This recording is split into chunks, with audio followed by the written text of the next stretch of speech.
para nós darmos continuidade à nossa aula e vamos aí continuar discutindo um pouco, né, mais sobre os fatores que devem ser levados em consideração no planejamento de hortas, tá bom? A gente tinha parado aí nos fatores referentes aos fatores climáticos e comentando um pouco sobre a temperatura, né, na nossa aula anterior, e agora nós vamos continuar falando aí, nesse caso, da luz, né, que é outro fator aí extremamente importante, né, desempenha um papel assim, regulador na vida dos vegetais, e sendo que a radiação solar ela tem que ser, né, absorvida, a gente sabe que ela tem que ser absorvida para que produza, né, um efeito nas plantas. Então, a parte da energia solar que é captada pelas moléculas, né, da clorofila, que estão normalmente nas folhas das plantas, é transformada em energia química e utilizada nos processos fotossintéticos. Então, quando se fala de luz, o principal efeito da luz nas plantas é participar aí do processo fotossintético. Então, acredito que vocês já sabem o que vem ser a fotossíntese, né? Se não, recomendo aí relembrar lá nos livros, buscar, pesquisar aí para poder a gente ficar aí mais situados com relação ao papel da luz na planta. Então, eu não vou falar aqui de fotossíntese porque não é o momento também, certo, pessoal? Então, vamos dar continuidade falando da luz. Assim, normalmente, né, espera-se que quanto maior seja a exposição da planta à luz, maiores sejam as taxas de fotossíntese, né, seja ela bruta ou líquida. Então, mais uma vez, se vocês não sabem o que é fotossíntese, e muito menos o que é uma fotossíntese líquida ou bruta, recomendo que vocês corram atrás aí dessas informações, tá bom? Beleza. Contudo, né, conforme eu falei, é de se esperar que quanto maior seja a exposição à luz, né, maiores sejam as taxas de fotossíntese, mais a planta faz fotossíntese, beleza? No entanto, na maioria das plantas é observado que se ficam sujeitos a um período prolongado de luz, elas não podem continuar com a fotossíntese, né, por causa da impossibilidade temporária dos cloroplastos, que é a estrutura que faz aí a fotossíntese. Então, se vocês não sabem, não lembram o que é um cloroplasto, vão lá mais uma vez, tá bom? Então, eles estocam, essas estruturas estocam todo o amido adicional. Então, por isso, né, se a luz, por exemplo, ela é fornecida continuamente, né, algumas plantas elas tornam-se estioladas, né? O que é estioladas? O que é estiolamento? A gente vai já comentar o que é estiolamento. Então, estiolamento, né, é aquela planta que cresce demais, né? Ou aquela planta que está crescendo na ausência de luz, né? Portanto, é o que a gente chama também de fotomorfologia, né? Que é a ausência de luz. Então, a planta, quando ela não tem luz, ela não realiza fotossíntese. Então, ela há uma necessidade de produzir fotossíntese, porque é uma principal forma aí de produção de fotoassimilados, né, de carboidrato, enfim, de biomassa da planta, e ela precisa da luz. Então, quando ela não tem luz, ela tem assim uma estratégia, a planta ela tem uma estratégia de buscar essa luz. Então, consequentemente, ela tem um crescimento como é que se diz, em excesso do caule, né, que sai em busca aí dessa luz. Então, em outras palavras, estilamento ele é um conjunto das características prestadas por uma planta que se desenvolve no escuro, tá? Ele é um mecanismo que protege as plantas recém-germinadas, por exemplo, né, do atrito com o solo, né, e faz com que elas cresçam mais rapidamente em direção à luz. Uma das características de uma planta estiolada, né, as folhas elas são pequenas, né, e o ápice caulinar tem uma forma de gancho, né, para evitar que as folhas e o meristema apical sejam danificados, né, pelo atrito com o solo. Ao atingir, né, a luz, a planta passa a ter desenvolvimento normal. Então, principalmente ali na fase inicial, né, da plântula, que a gente chama, né, a plântula, que é aquela planta recém-germinada, ela tem um crescimento muito longo, muito rápido aí do caule, principalmente para ir tentar mesmo buscar a luz, né? Quando elas germinam, né, ou elas estão ali se desenvolvendo em condição de escuro, né?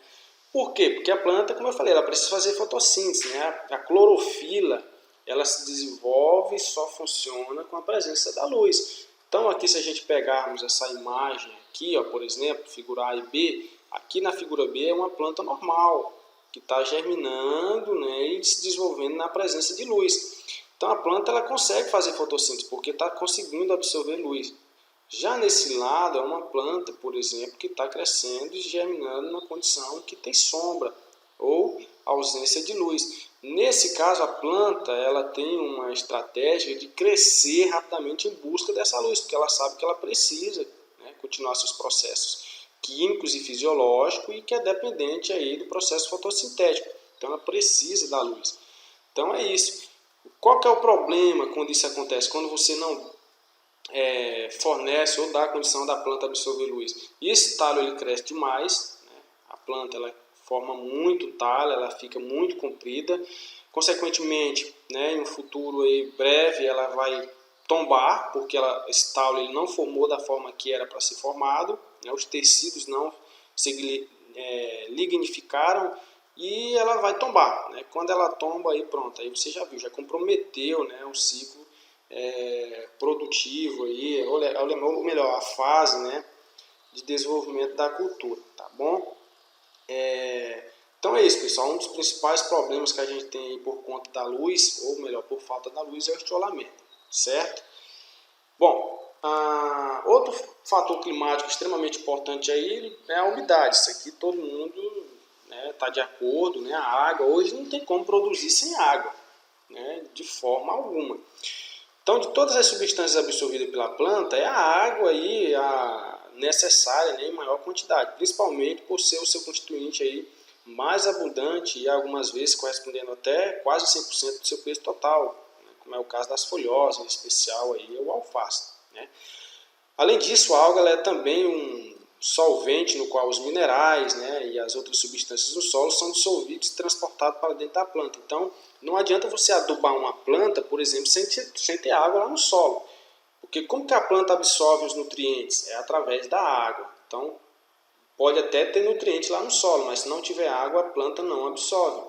Depois vocês vão ver que nós temos três formas principais de absorção de nutrientes pela planta, né? Que é a interceptação radicular, o fluxo de massa, né, e a difusão facilitada. Então, o fluxo de massa é muito comum na maioria das culturas, que é aquela em que o nutriente ele vai junto com a água no solo e chega até a planta e a planta consegue absorver esses nutrientes minerais. Beleza? Então, assim, o conteúdo de água de uma planta ele é bastante variável, né, e muda muito com as flutuações de umidade no solo e no ar, tá bom? A água no ar também é extremamente importante, porque vai afetar a taxa de transpiração, né, da planta. A maior parte da água, pessoal, absorvida pela planta durante o dia, ela é perdida pela transpiração, né, e também da quantidade que resta. A maior parte fica retida aí nos tecidos vegetais e somente uma pequena porção, cerca aí de 0,2%, ela é utilizada na fotossíntese. Vale ressaltar aqui, gente, o seguinte, que em muitos casos a transpiração ela excede a absorção de água durante a maior parte do dia, tá bom? E o teor de água na planta ela diminui, né, induzindo aí o fechamento dos estômatos, que é aquela estrutura responsável por trocas gasosas, né, da planta. Vocês não sabem o que é um estômato? Corram atrás, gente. Eu não vou ficar aqui discutindo conceitos técnicos para vocês. Já é de se esperar, já no segundo ano, que vocês tenham essa noção, tá bom? Mas assim, em geral, as plantas que têm grande área foliar, elas transpiram mais. O estômago é como se fosse essa porosidade da nossa pele, né? Cada pé do pelo que nós temos não tem esse tipo um poro, né? Na nossa pele não tem esses poros. Na planta, esses poros seriam essas cavidades aí. Só que tem uns poros que são especializados por trocas gasosas, que é os estômatos, tá bom? E faz troca gasosa e também água, enfim, facilita aí o transporte, o processo de transpiração da planta, certo? A maioria das plantas de espécies cultivadas, especialmente as hortaliças, né, e muitas das plantas nativas da região tropical ou temperada, pertencem ao grupo de plantas mesófilas. O que são plantas mesófilas? Né? São aquelas plantas que normalmente crescem em solos bem drenados, né, ou seja, úmidos, né, e cujas folhas ficam expostas ao ar aí moderadamente seco, né? Essas plantas elas têm cutícula, né, impermeável, né, e regulam a perda de água pelo controle de abertura dos estômagos. Então é uma forma, inclusive, de se adaptar, né, a condições de pouca água, por exemplo. Tá bom? Então a umidade, sem dúvida, é um dos principais fatores que deve ser levado em consideração, né? Hoje nós temos aqui, principalmente na nossa região, problema de estresse hídrico até por conta de veranicos. A gente sabe que aqui não chove o ano todo, né? Então fica difícil, por exemplo, cultivar, seja milho verde ou hortaliças de um modo geral, se você não planejar um sistema de irrigação. Porque a água é fundamental, não tem como produzir sem água. A umidade no solo ela é fundamental. E aí existem diferentes formas de conteúdo na água que devem ser utilizados para que a planta se desenvolva de forma ideal. Por exemplo, o solo encharcado demais, né? Em que ele está ali na sua capacidade de campo, que a gente fala, né, em termos técnicos. Não é muito bom, né? O solo encharcado, alagado, tem culturas que se desenvolvem, mas assim, a maioria delas não se desenvolve em solos encharcados, né? E tem solos secos, né? Em situações de murcha permanente, que a gente chama assim, né? De forma técnica. Então, quando o solo está sem água, por que a planta seca, né? Quando você não tem água no solo? Porque a capacidade, o potencial osmótico é diferente, né? O solo, como ele não tem água ali nos seus poros, ele, de uma certa forma, ele puxa a água que está na planta. Então a planta ela perde sua água para o solo, né? Porque o solo em relação à planta o espaço é maior, né? E para ele manter o equilíbrio, ele vai conseguir puxar de uma certa forma toda a água da planta e a planta vai secar. Então por isso que o estresse hídrico ele afeta, né? Lógico, não chega, mesmo ele não chegando nesse estágio de matar a planta, mas dependendo da fase, por exemplo, a fase reprodutiva, né, o enchimento de grãos, a água tem que estar presente, gente. Né? Tem que estar presente, senão não forma o grão, você não tem produtividade. Né? Ou o fruto, né, o tomate lá, por exemplo. Então a água ela tem que estar presente. Então um dos fatores aí extremamente importantes, tá bom? A umidade. Solo. Aqui a gente fosse falar da importância do solo para o cultivo agrícola, né, de hortaliças, que seja, a gente ia passar aqui uma semana, um mês falando de solo e não ia discutir todos os aspectos, né? Então o solo é fundamental, né? O solo ele é conhecido aí como a camada superficial da crosta terrestre, né, em que sustentam e se nutrem as plantas, sendo que essa tendo uma camada, né, ela é composta por partículas de rochas em diferentes estágios de desagregação, água e substâncias químicas de solução, que são os nutrientes. Né? Além disso, nós temos ar no solo, né, os micro-organismos, os organismos vivos que fazem, por exemplo, a decomposição da matéria orgânica, né, que a gente tem também lá no solo, né, matéria orgânica em diferentes fases de decomposição. Então, assim, o solo ele é muito dinâmico, né? Então, se a gente pegar aí a parte só química do solo, nós temos muita coisa para ser discutido, porque, né, interfere muito no desenvolvimento da planta, a parte física do solo, a parte biológica do solo. Então, o solo, sem sombra de dúvida, é um dos principais fatores aí que interfere no planejamento de hortas. Então, eu quero implantar uma horta no meu povoado. Qual que é o tipo de solo que eu tenho lá? Qual que é a cultura que eu quero implantar? Né? Então, considerando todos esses fatores que estão envolvidos dentro do solo, eu preciso saber se isso aí não vai interferir no desenvolvimento da minha cultura. Né? Então, eu tenho lá um solo muito arenoso, né? Um solo que tem poucas concentrações de argila. Será que dá para me plantar, por exemplo, cebolinha, né? Sem problema nenhum? Ou berinjela, né? Então, por outro lado, nós temos lá, sei lá, um solo muito argiloso, né? Aquele solo tem muita argila, né? Um solo que se você joga água rapidamente fica encharcado. Será que eu posso plantar aí, por exemplo, alho, né? Sei lá. Então tudo isso deve ser levado em consideração, os tipos de solos, né? Então grupos de solos muito diferentes em suas características físico-químicas são também contrastantes aí no seu uso, né? Pois os problemas do seu manejo, né, não poderão ser os mesmos. Então o solo é um dos recursos naturais mais importantes, estando aí toda forma de vida, né? Seja animal, vegetal, terrestre ou aquático, enfim, direto ou indiretamente relacionado com ele, sendo parte integrante do ecossistema, né? Está em equilíbrio dinâmico com outros componentes deste, enfim. E o solo é um dos recursos básicos, né, que suporta toda a parte de cobertura vegetal da terra, tá bom, gente? Então o solo é fundamental, o conhecimento, né, das particularidades de cada tipo de solo é o que vai condicionar aí o seu melhor aproveitamento, perfeito? Então os fundamentos da conservação do solo são o uso de acordo com a sua capacidade, a sua proteção conforme a necessidade, né? Então antes de efetuar qualquer recomendação, né, visando aí uma implantação de uma horta, é importante que se observe aí, de acordo com sua capacidade de uso, né? Devemos saber como avaliar os seus fatores ecológicos envolvidos, né? E somente após esse tipo de avaliação podemos identificar quais as práticas necessárias, né? Então, será que é preciso fazer uma correção de solo, né? Fazer, sei lá, como é que está o pH do solo? Toda cultura ela tem uma exigência em termos de pH, né? Que é a concentração de íons H+ no solo. Então, se um solo é muito ácido, tem culturas que não se desenvolvem, né? Na verdade, a maioria das culturas não se desenvolve em solos muito ácidos. Já um solo muito alcalino, por exemplo, tem plantas também que não acabam se desenvolvendo nesse solo.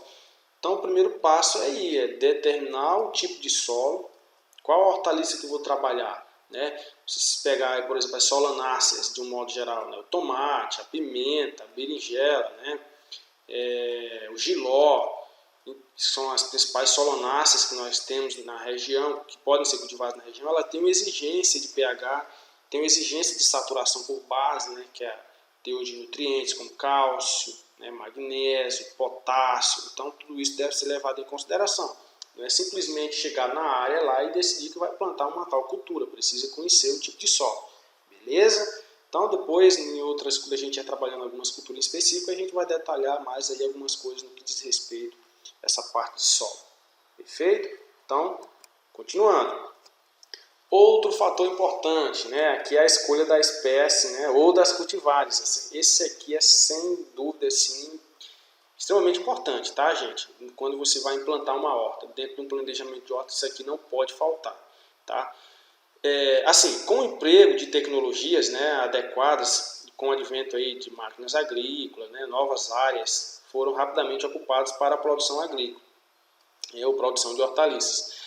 Mas assim, atualmente apenas algumas regiões podem ser utilizadas aí alternativas de ocupar novas áreas, como por exemplo a saída para o aumento da população de alimentos, né? Então o pessoal acabou criando novas formas, né?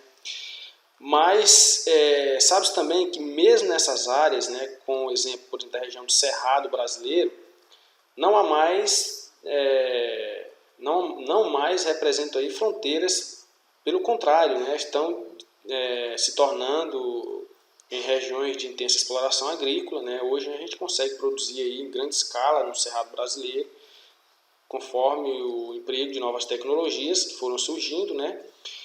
Mas assim, não é qualquer cultura que deve ser implantada no Cerrado, deve ser observada as características edafoclimáticas dessa região e com base nisso é que vai ser feita a escolha, né, da cultivar.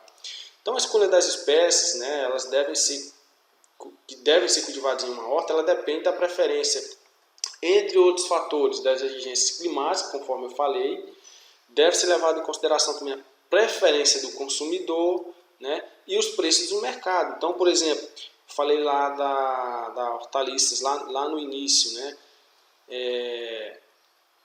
agora eu não vou lembrar o nome dela aqui, mas enfim.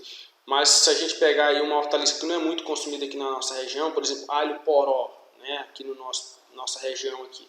Eu não vou cultivar alho poró, sendo que a aceitação no mercado ela é mínima, né? Então, assim, eu tenho que observar o consumo do produtor, né? Mesmo que seja o alface, por exemplo. Qual que é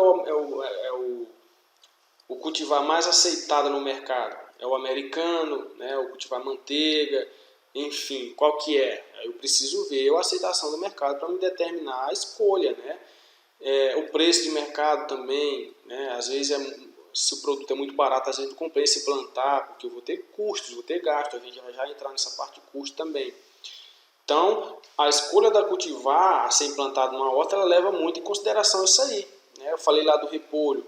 Será que eu posso implantar repolho aqui na nossa região, né, no nosso estado, visando né, produção em grande escala, pessoal, dificilmente a gente vai ter sucesso na implantação de uma área de repolho aqui na nossa região, porque depende de clima, principalmente de clima, né, de solo ideal, mas aí tem que ter temperatura ideal, luz, né, o fotoperíodo ideal.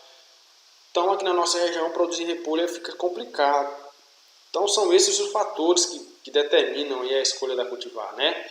Preferência do consumidor, exigências climáticas principalmente, né? E o preço de mercado, que aí é que vai nos dar um norte aí para a escolha dessas cultivares, beleza? Outro fator extremamente importante também é a mão de obra, né? O pessoal costuma, né, falar aí o seguinte, né? Ou seja, entre os produtores de hortaliças, né, a maioria acredita que qualquer pessoa pode lidar com as plantas que são cultivadas dentro da horta. Essa é uma falha grave, né, que se comete muito nesse ramo agrícola, né?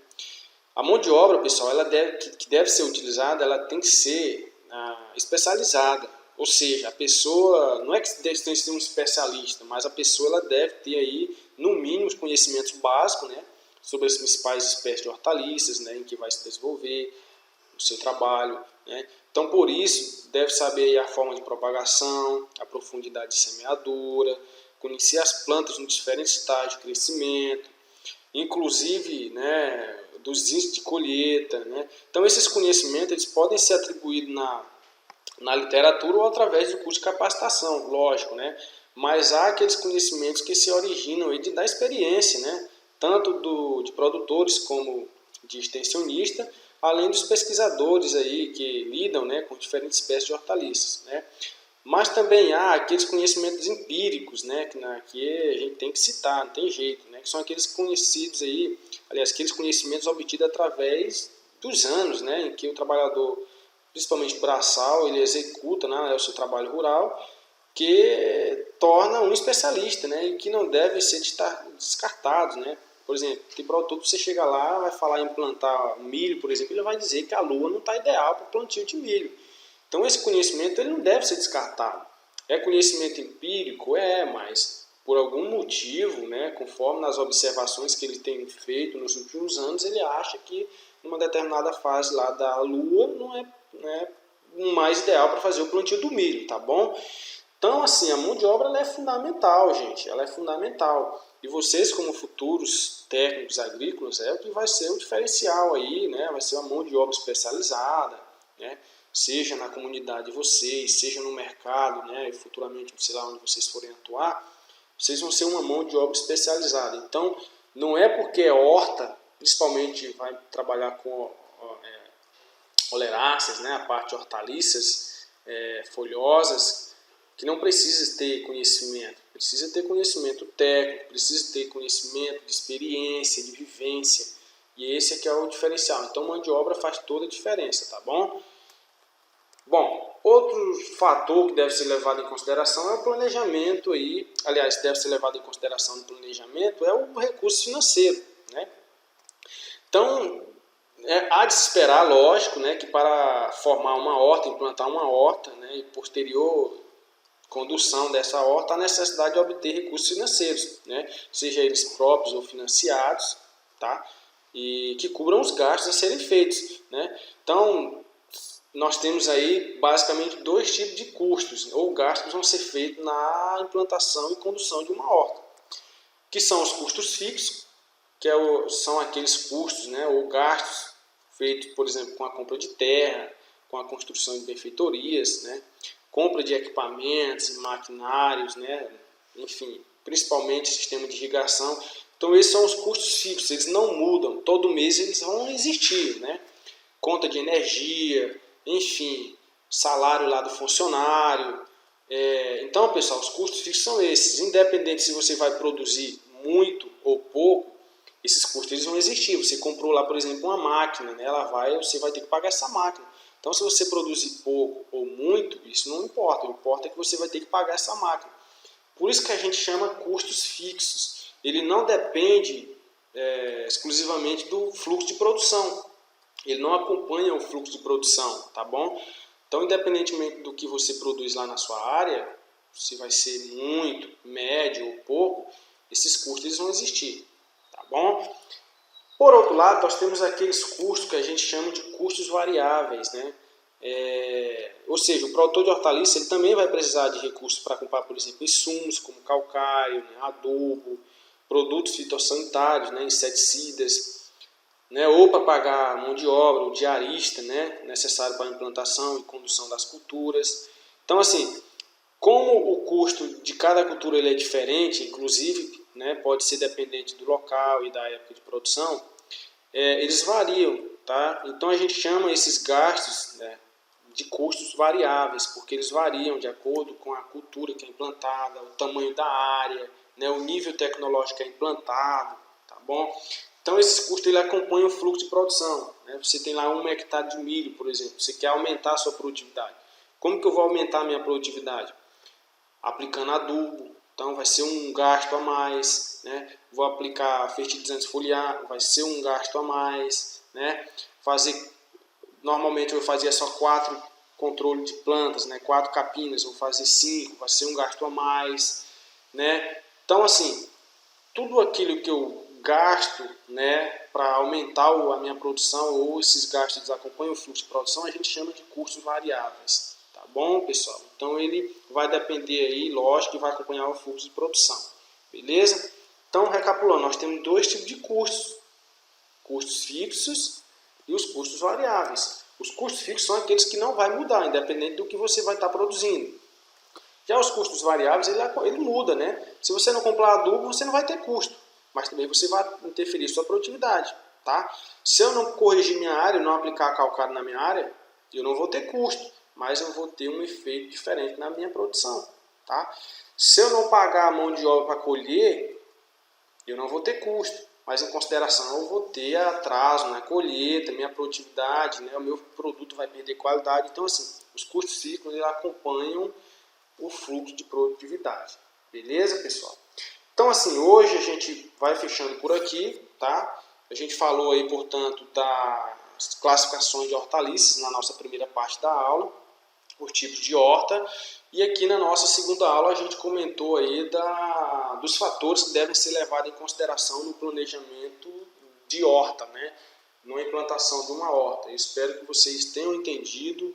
Tá? Se ficou alguma dúvida, entrem em contato comigo, não hesitem em entrar em contato comigo, fiquem à vontade, porque é isso que vai ser cobrado de vocês, não só aqui na disciplina, na prova da disciplina, mas vocês vão ser cobrados aqui futuramente como profissionais, seja ou não atuando na área, mas vocês precisam ter esse conhecimento aqui, tá bom, gente? Isso aqui é assim, o arroz com feijão de vocês aí como técnicos agrícolas, beleza?